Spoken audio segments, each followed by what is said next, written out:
Okay, so for starters, how did you start this music career of yours? Um, I got voluntold by some school friends to join to join a band that was looking for a singer when I was 16. I was a very shy kid, so I was always singing in the locker room during class time. I would go down because the acoustics were really good. I went to like a convent. It used to be a convent. Where my school was. So it was all like marble halls and big high ceilings and things like that. So I would sing down in the locker room when no one was around, and people had overheard me. So they volunteered me to join this band. Some girlfriends of mine were starting a band, and neither of them sang. So I joined that, and then I was in that for a few years. Took me through most of university, and then I joined my first professional band in Dublin. Um, when I was just finished university, I did a degree in art and design education in the National College of Art and Design in Dublin. So just at the end of that, then I joined a band called House of Cozy Cushions, and the band leader was from Amsterdam. He had just moved to Ireland, and so I was with them for a year, and we he was signed to a record label, and we toured all around Ireland, and we opened for Jonas Policewoman, and then uh, just I came over to Canada to visit some family. Sorry, I'm just gonna kill that. And To visit some family, and I met a guitar player along the way, and we decided that we would start a band together. So we did 3 months in Ireland doing music, and then I came over to Canada for a year to do music with him, and then um, yeah, things just kind of took off from there, and have been in and out of bands all the whole time I've been living in Canada ever since. So yeah, that's the short Cool, version. gotcha. Does anyone else in your family have a musical background, or are you the only one that decided to branch out and do this? I'm the only one who went into it as a career. Okay. And is there any about what time did you realize that your music career was taking a more professional level? Um, I think it was when I had my band Burning Daisy in Calgary. I moved to Calgary in 2011 and had this band pretty much since I was there. And about halfway through our time together, we started being approached by a couple of people. And especially when I first got to Alberta, actually, I got signed to an artist development um, company for a 2 year contract. So that was going to give me two Western Canadian tours plus a record out of it. And that was like the genesis of me putting a band together, which became Burning Daisy in the end. So I think that was probably the turning point, just moving to Alberta and then looking for opportunity out here. Is there any reason why you chose Alberta specifically? Is there any reason to that or Yeah, they were all personal. It was just where my life was going at the time. okay. And ha and do you often go to Europe to tour or just Ireland or have you been anywhere else in Europe? Um, I was actually just in the middle of booking a European tour when the Canadian guitar player was coming over to do music with me for the 3 months in Ireland, and then that tour kind of fell apart. And then 2018, then I went through the UK and Ireland to tour by myself solo, and then and now I'm planning for 2024 to take my bicycle through Europe and tour through Europe, Right. mainland Europe, plus Ireland and the UK. So that's Gotcha. the biggest one. That's cool. So is there a specific reason why you do this professionally and like instead of just doing like others do just for fun or is there like a process in which you're like, oh well, I'm going to do this and I'm going to make sure I get the most out of it? Um, yeah, I mean, I suppose I've tried doing other things in my life, other jobs, and I become a very disgruntled, very disagreeable human being if I'm not doing music. It's better for the whole world that I just stay doing what I'm meant to be doing. Um, and Yeah, and then at a particular point, you know, you realize you've invested so much in yourself to develop your voice, to develop your craft, that if you don't take a hard turn into um, making it a career, well, then it's, you know, um, you need to be content with the prospect of only ever being a hobbyist, and that wasn't enough for me. This is how I want to feed my family. This is how I want to build my life, and that's just the choice I made. So yeah, I love it. Gotcha. And do you write your own songs? I do. Okay. Could you explain a little bit of your creative process when writing your songs? Each song comes out of a different process, but generally speaking, I will go to guitar first and come up with a chord progression or a groove that I like, and then start writing around that. Um, I really enjoy doing um, songwriting around constraints. So when I'm in the middle of generating a lot of songs, preparing to make a record, I'll I'll give myself certain constraints. So it might be a time constraint, it might be a thematic constraint, it might be a tool constraint, and write around that. And I think that's really fun for pushing you out of your comfort zone, um, and forcing your hand um, to generate something. And I was just having a conversation with some artists over this yesterday. I think the biggest thing is to come at it with no expectations, and not get weighed down by your expectations of trying to make good music. It's just really more about showing up and making some music, and then um, and then your job as an editor later down the process is to go back and review and pull out the things that show promise and that are strong enough to push it on to the next level. So yeah, or the next stage of the process. So yeah, that's more Gotcha. or less it. And could you explain, for example, if you're stuck on a song and like you have trouble writing a song, like how do you how do you do things to make sure you can finish a song? Do you put it away? Do you just like stay up all night trying to figure it out, or how do you deal with that writer's block? I don't have much stamina for beating my head against the wall. I would not stay up all night trying to find an answer. Very seldomly will I get an answer out of that.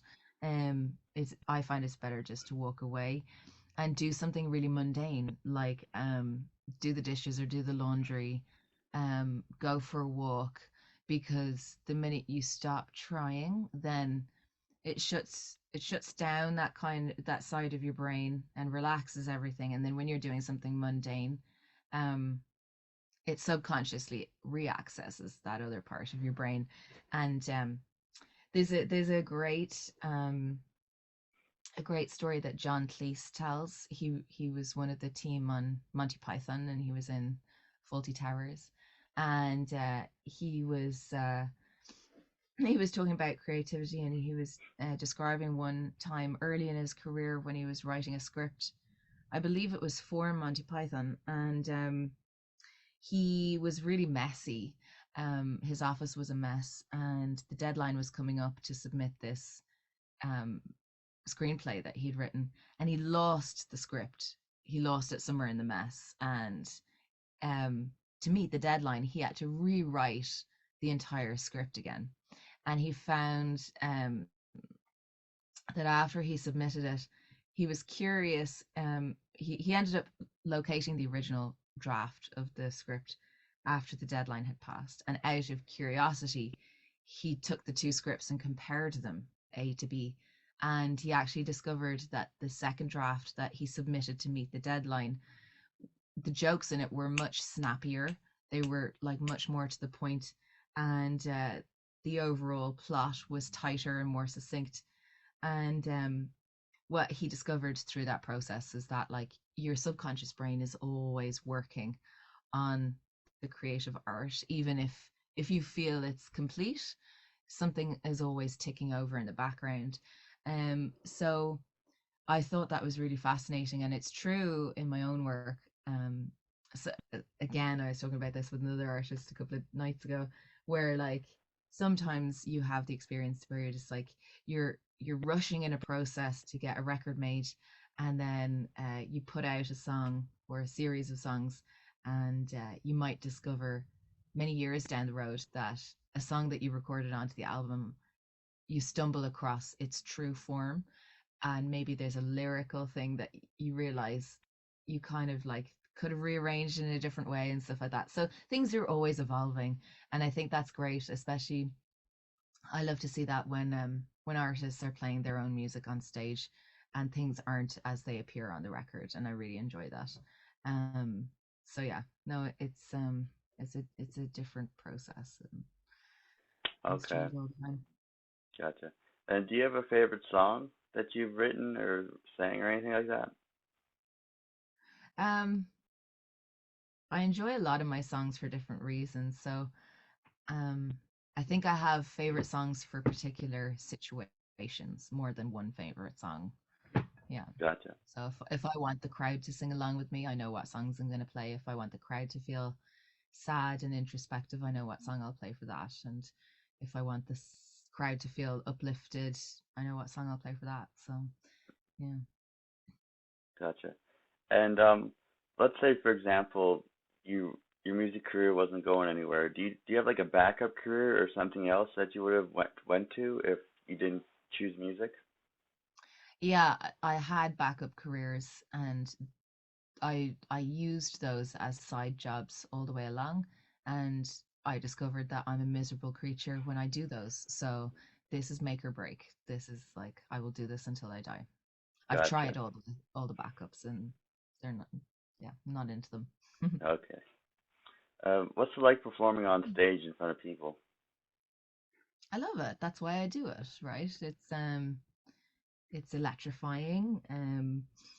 It's relieving to to discover other people see their own stories in your songs. And I think the biggest thing for me has been playing songs for people, particularly in Canada, and particularly people from the Indigenous community, um, where I'm singing songs that are just about my life stories or things I'm thinking about related to growing up in Ireland. And when they see something that they can relate to in my songs, um, it always um, it always turns into a really meaningful conversation. And it's been a wonderful way to get to know Canada and the people living here in a much more intimate way, in a much more real way. So yeah, I'm really really thankful about that. Okay. Do you do anything like before you perform or after you perform, like a pre-show ritual, or do you have like a set list of things you have to do, or it's just you go there and then you just play it all within the moment? No, like I would have like a series of activities that I would run through before I step on stage, definitely like from warming up to my voice to talking to the band and discussing how the show will start, and loads of different things go into um the show before you step on stage, and whether or not you do all of them will sometimes play into how good or bad a show you'll have. So yeah. Okay. And if for example you're performing and you see a group of people like not interested in your music and all that, and they're not paying attention, does that bother you at all, or have you kind of learned to tune it out, or I've learned that I'm a terrible judge of what's going on from the stage. okay, Because I've been in that situation where I'm not fully in my own performance, and I'm too concerned with looking out on stage, gauging how everyone is enjoying it. And I've read people entirely wrong, and I'll fixate on the person that I find in the room that I believe isn't enjoying my set. And invariably, I'll end up talking to them afterwards.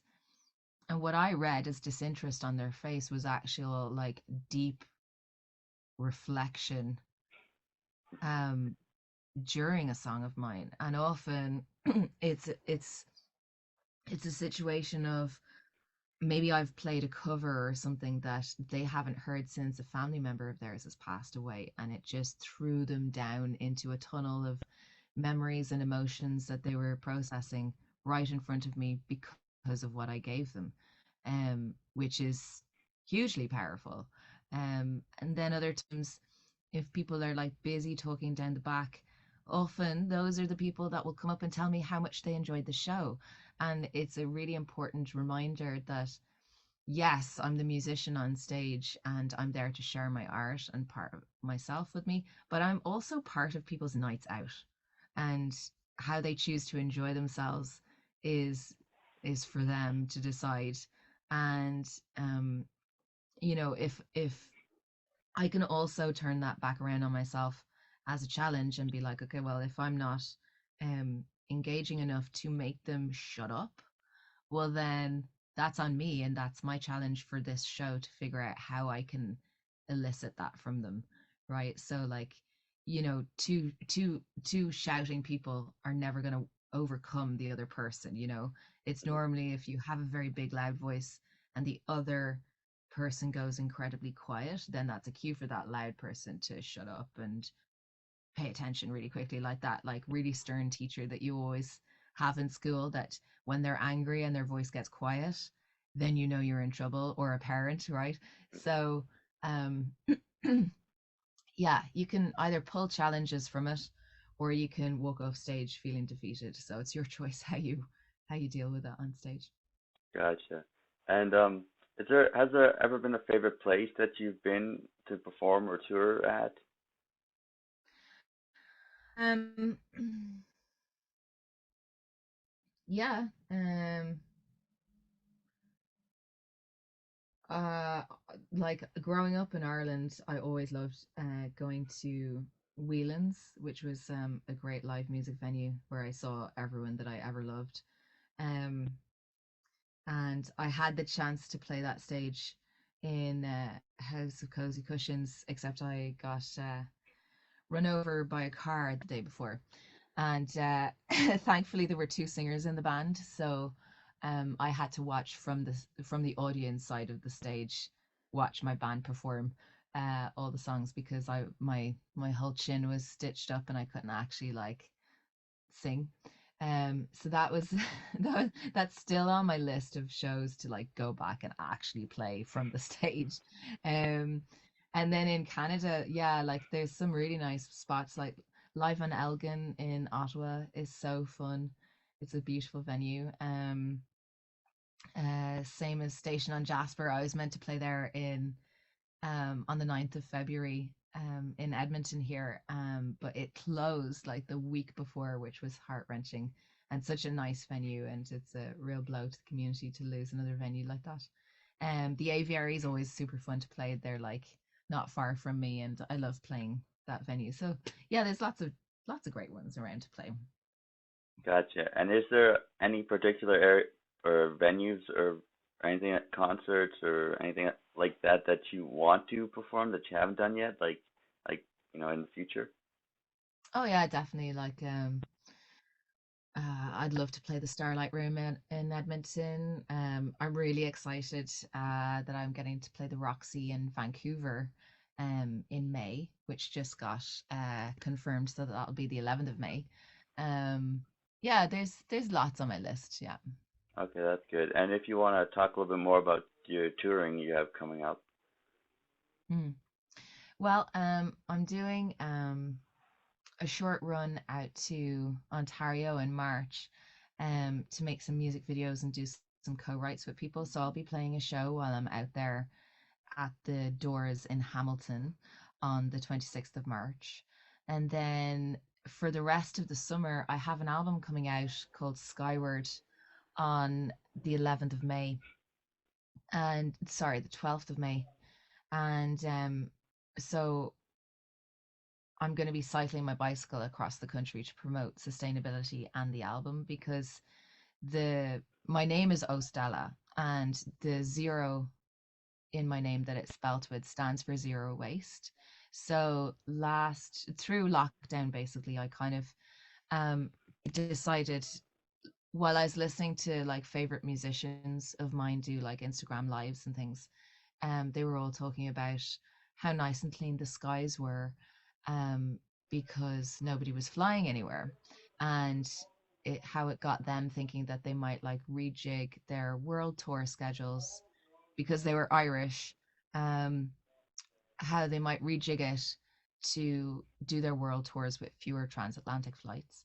And I thought that was a great idea. And whether or not they decided to go through with that in the end, I figured the girl with the zero for zero waste in her name should probably be the one to, experiment and try and really like live by that standard that I'm talking about.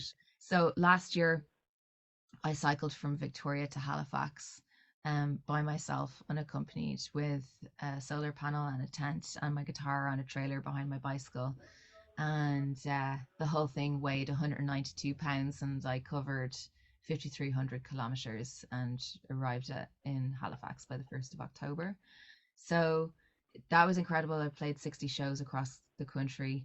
Um, I had the best time, met the most incredible people. The tour last year was called There Is No Other, and the whole point of it was to go out and find community and find commonalities with people once again after lockdown when we had all been taught that our neighbor was evil and Hmm. somebody to be scared of and the whole world was to be scared of, and I was just going stir crazy in my bedroom and really needed to like move and get outside and see the world. So anyway, so because that album last year is called Freefall, that came out in October, and it's the first half of a larger concept album called Pendulum State, which comes out in April 2024. And Pendulum State kind of talks about my journey through addiction recovery and stuff like that.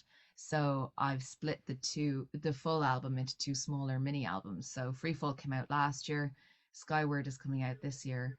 And the whole album itself kind of like sonically and thematically describes like the swing of a pendulum back and forth. So you've got Freefall going down and Skyward for the second half. So Skyward is happening this year. So I've got a drummer who's going to cycle with me on his own bike with his own trailer with his own drum kit, like a cocktail size drum kit behind him. And we're in the process of booking formal venue shows across the country at the moment. Last year it was more based around house concerts, but this year it'll be actual music venues that will be playing, and then we'll be playing house concerts to fill in the dates around. So if your viewers want to find out what dates we're playing, we've got BC getting booked at the moment. So we've got Matiada on Salt Spring Island is what's going to be kicking off the tour on the 5th of May. And then we've got Gigi's Cafe on the 7th of May and the Roxy in Vancouver on the 11th of May. And then there's lots more still to be confirmed through there.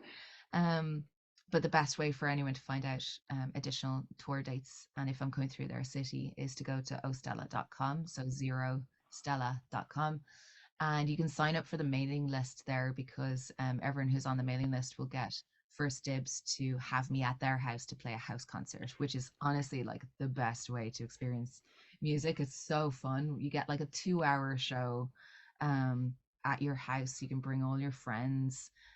It's just the best. So there'll be that and loads more stuff, including a crowdfunder and an opportunity to pre-save the vinyl when it comes out next April. Loads of things coming up this year. So yeah, definitely get on the mailing list to be the first person to find out what's up. Gotcha. That sounds so cool and fun. Yeah, it's gonna be amazing. And last little serious question here. Do you have any regrets about your career so far, or are you happy with what you've accomplished? No, no regrets whatsoever. Everything that has gone wrong has been a lesson in whatever it is I'm learning and has always just redirected me into the next stage, which is just part of the process. Like there's no regrets at all. The only regret I would have is not going into it at all. Hmm. That's a very good answer. Mhm. And the floor is yours for this. So if you want to shout out anyone any or talk about anything else, the floor is yours. So just go ahead. Um, well, I guess Dylan, I would just say thank you to everyone who had me at their house last summer. That was an incredible experience. And yeah, I would just say house concerts are the way to go. So, and make sure to follow me on Spotify or your other streaming services because there's going to be a single coming in March. There's going to be a single coming in April, and then the album comes in May. So there's going to be lots of really great stuff coming up, and there is also a fan club that you can enter to on the 0Stella website, which gets you like way more behind the scenes fun stuff. So it's kind of like Patreon, but I just run it through my own website. So there's loads of ways to support, but the biggest way is just to come out to a show this summer or host a house concert would be the best way. Gotcha. And do you have any merch? Yeah, I've got tons of merch. I've got CDs, I've got limited edition. Oh, I have one here. Limited edition pink vinyl for my last record that Ooh, came out. It's nice. pretty beautiful. And then I've got some other merch that's going to be made especially for the tour this year. This is the limited edition translucent pink. Wow, It's pretty beautiful. So, that's awesome. um, yeah, so there's not many of those left, but you can order them through my website or through Bandcamp too. And if you follow me on Bandcamp, you get all the releases a week early ahead of everybody else on regular streaming services. So, yeah, Well, it sounds like I'm gonna have to get some merch. you sure are, Dylan. And before we go, is there anything you'd like to ask me or any questions for me at all?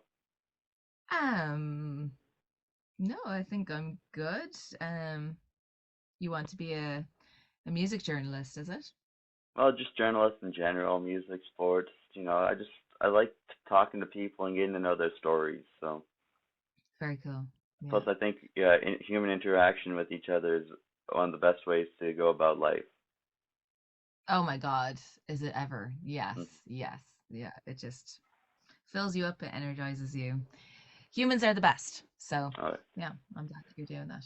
Good job, I'd you. like, thank you. I'd like to appreciate you for letting me interview you and all that. I had a really fun time, and I look forward to listening to some of your new music and all the new stuff you have going on. And I hope I'll see you perform sometime in the future.